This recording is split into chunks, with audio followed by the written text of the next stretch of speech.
जय हिंद साथियों। चलिए आज शुरू करते हैं इस वीडियो में प्रकाश का परावर्तन।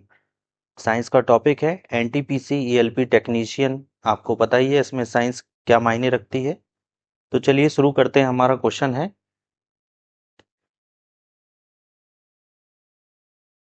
तरंग का प्रकाश का तरंग सिद्धांत दिया गया था।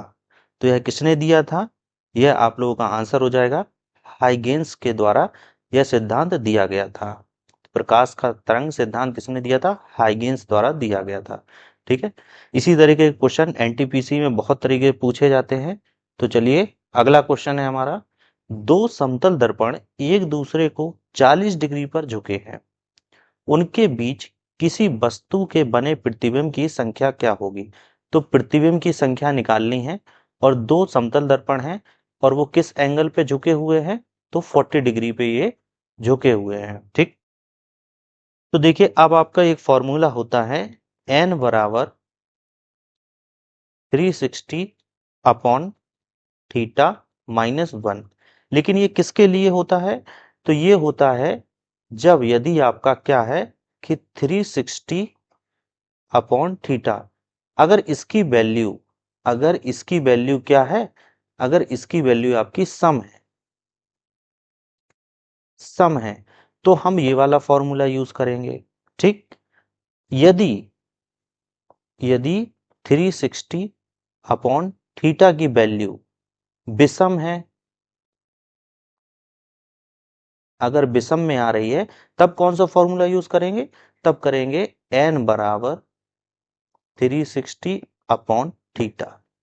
बस इतना आपको याद रखना है। तो अब इसमें कौन सा फॉर्मूला यूज होगा, चलिए देखते हैं। n बराबर 360 अपॉन 40 डिग्री दिया था तो हम इसमें अब इसको रख देंगे 40 और हम ये काट देंगे तो ये कितना आ गया 9। तो अब ये कैसा आया है? विषम। तो विषम के लिए यही फॉर्मूला हम ये लोग यूज कर चुके हैं। तो आंसर आपका क्या आ गया? ये ऑप्शन डी 9। आपके प्रतिबिंब की संख्या कितनी हो जाएगी? 9। चलिए अगला क्वेश्चन देखते हैं। अब अगर आपको वीडियो सही लग रही हो, क्वेश्चन समझ में आ रहे हो, तो प्लीज वीडियो को लाइक जरूर करिएगा और विश्वास रखिए इसी तरीके के क्वेश्चन पूछे जाते हैं। एनटीपीसी आरआरबी बहुत पूछता है इस तरीके के क्वेश्चन। अगला क्वेश्चन है एक बिंदु पर मिलने वाली प्रकाश की किरण होती है। तो एक बिंदु पर जो प्रकाश की किरण मिलती है, मान के चलिए कोई प्रकाश की किरण आ रही है और वो एक पॉइंट पर मिल जाए तो उसको क्या कहते हैं? तो उसको कहते हैं अभिसारी किरणें। Option B. अगला क्वेश्चन है एक व्यक्ति एक व्यक्ति समतल दर्पण से 20 सेंटीमीटर की दूरी पर है। यदि वह दर्पण की ओर 3 सेंटीमीटर प्रति सेकंड के वेग से आ रहा है तो 5 सेकंड बाद व्यक्ति और उसकी प्रतिबिंब की बीच की दूरी क्या होगी? अब आपको ये निकालना है। अब इसको कैसे सॉल्व करेंगे? तो ये बताइए आप पहले। 5 सेकंड में व्यक्ति की हम चाल निकाल लेते हैं कि उसने कितनी दूरी चली। तो 5 सेकंड में देखते हैं। 5 सेकंड में व्यक्ति द्वारा दूरी, व्यक्ति द्वारा चली दूरी। ठीक है। तो ये कैसे निकलेगा? कितने वेग से जा रहा है? 3 सेंटीमीटर, तो हमने ये 3 कर दिया और गुणे 5। ठीक है। वेग और समय का गुणा कर दिया तो ये कितना आ गया? 5 तिया 15 सेंटीमीटर। ठीक है, ये आ गया। अब देखते हैं कि 5 सेकंड बाद व्यक्ति की दर्पण से दूरी, तो वो कितनी होगी? तो पहले टोटल कितनी थी? 20 और हमने निकाली कितनी है? 15। तो ये निकाल दिए तो बची कितनी?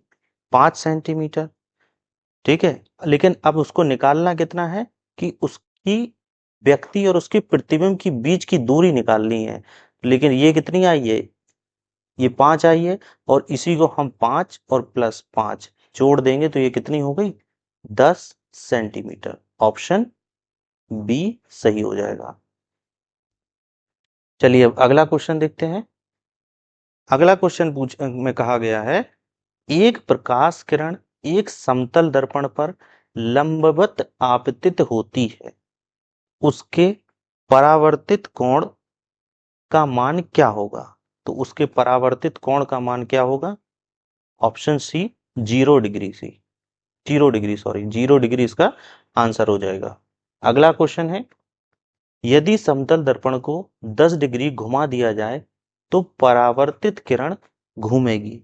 अब इसको कैसे सॉल्व करेंगे, तो आइए देखते हैं। तो अब इसको कैसे सॉल्व करेंगे, तो एक चीज आपको ये नोटिस करना है कि यदि दर्पण को थीटा डिग्री, यदि दर्पण को थीटा डिग्री घुमा दिया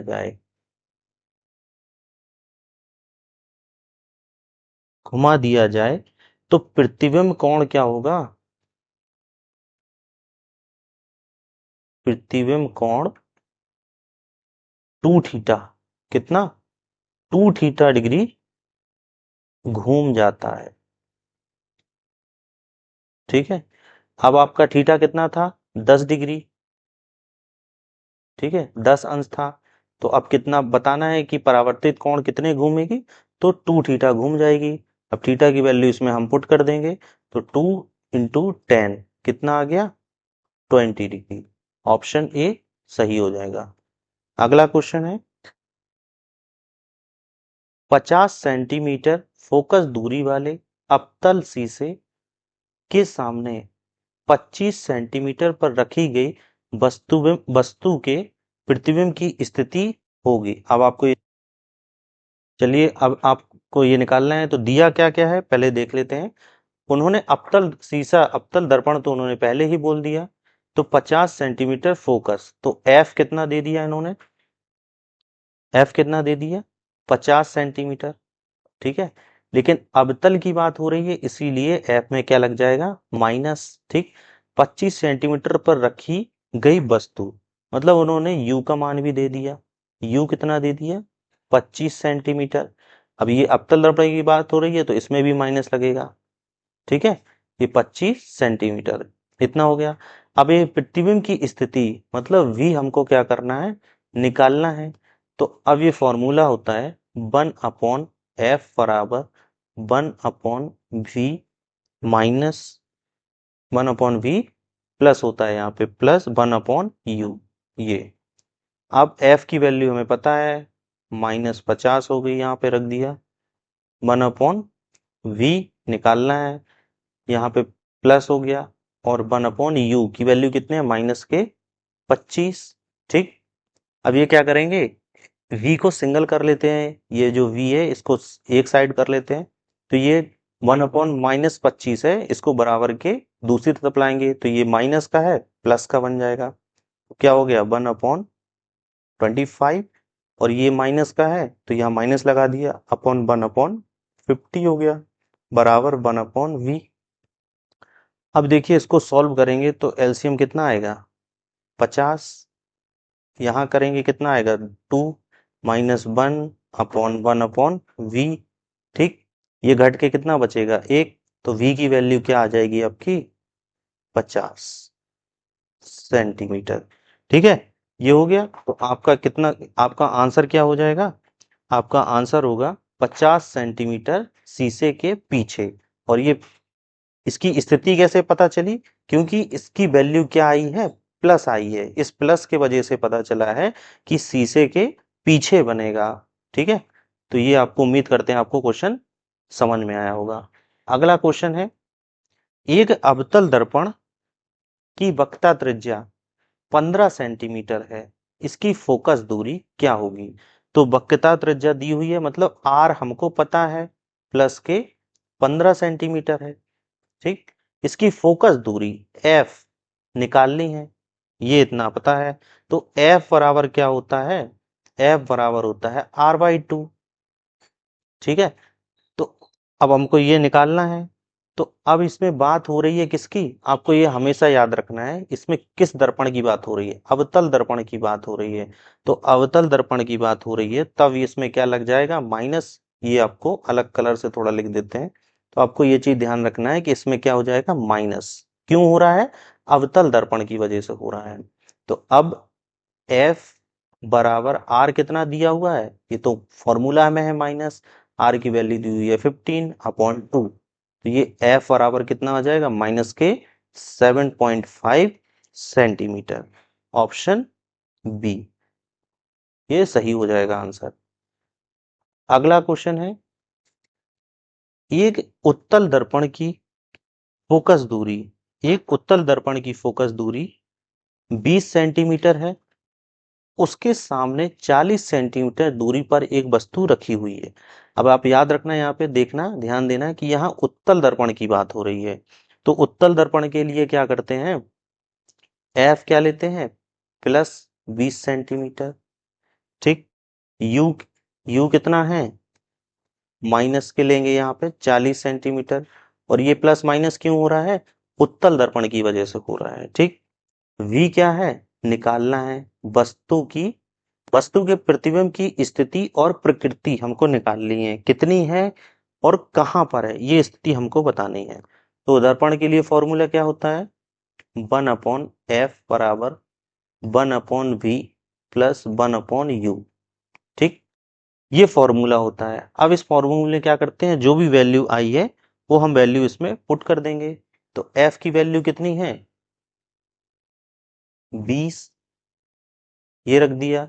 1/v, v हमें निकालना है, प्लस 1/u की वैल्यू कितनी है, -40, तो हम ये रख दिए -40। ठीक है, इतना हो गया। अब आपको बस इसको क्या करना है, आपको सॉल्व कर लेना है। तो v एक तरफ कर देंगे, तो 1/20 ये है ही, इस तरफ इस 1/-40 लिखा हुआ है, इसको बराबर किस तरफ लाएंगे, तो ये माइनस का था प्लस का बन गया, ये हो गया बराबर 1/v, जैसा था वैसे ही कर दिया। अब जब इसको सॉल्व करेंगे तो इसका एलसीएम कितना आ जाएगा, 40। यहाँ कितना आ जाएगा, 2। ये तो आप सॉल्व कर ही लेंगे, सिंपल है। 1/v समझ में आ रहा होगा। अब ये जोड़ के ऊपर कितना हो जाएगा, 3/40 बराबर 1/v। अब इसको पलट देंगे तो क्या हो जाएगा, v बराबर 40/3। और जब इसको काटेंगे तो कितना हो जाएगा, 13.3 सेंटीमीटर। ये क्या हो गया आपका, ये आपका आंसर हो गया। लेकिन अब ये प्लस आया है, क्या आया है यहाँ पे, ये जरूर देखना, यहाँ पे प्लस आया है।